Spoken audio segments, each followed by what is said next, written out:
Before we start, we have to organize our gear. First of all, we have to have rubber fins, which is elastic in order to protect our lower back. If you have a cover to your mobile, it's of course better because then you can save a couple of trees when you work and learn how to swim west.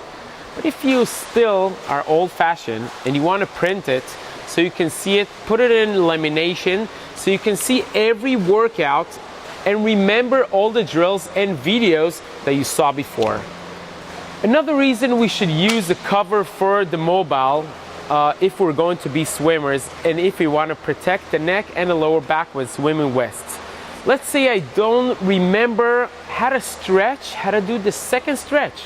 So what I do is I press in the workout and I can see exactly the video that I'm going to do.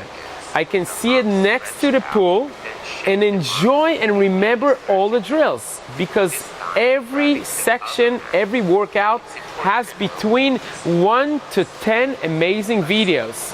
So if you don't remember, you can have a cover to your mobile, organize yourself, and then you're going to enjoy the West Wettest Wet.